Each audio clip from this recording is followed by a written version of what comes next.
It is the most important number that comes out of this building. And Maggie, when I think about what people go through, like when I meet people, when I'm out speaking, the stories they tell me, I just think, how in the world have you ever survived? And that number for so many people is a lifeline. In the middle of the night too, especially, right? Those are those times where you feel like I am all alone in this world. And knowing that there's an extension, right? To maybe hearing the gospel message for the first time, hearing a story of hope for the first time, and knowing that you can then call a prayer line and a prayer partner is actually there, ready to take your call.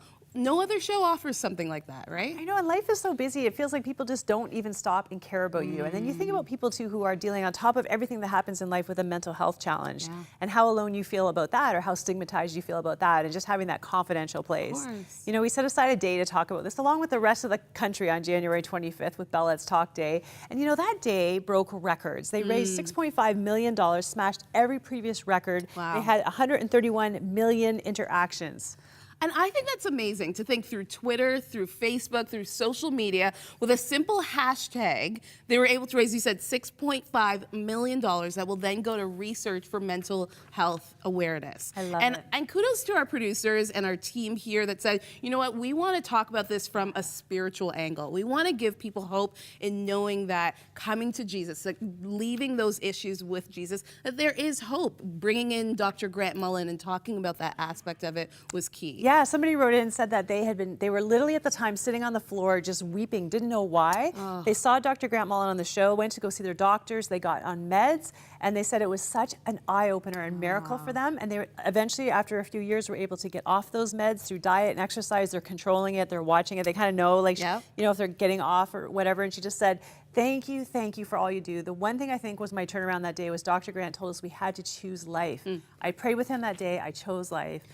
And you know, that's it, right? Like, we have to destigmatize this because Maggie, if you had diabetes and you went and took drugs, would I shame you for that? Of course Maggie, not. you don't have enough faith. You need to just trust God.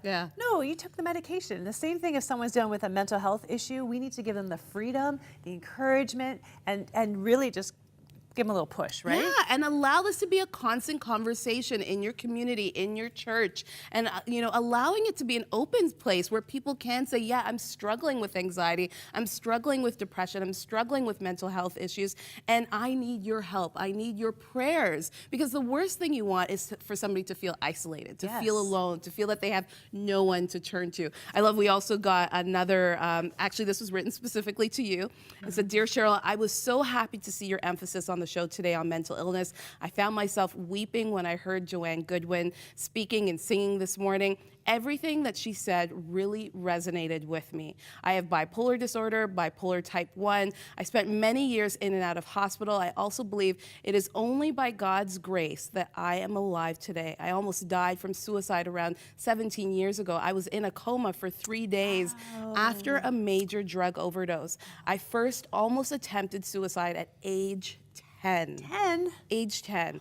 But I love this. It was your prayer partners at 100 Huntley Street that provided a lot of support for me over the years, especially the ones at night.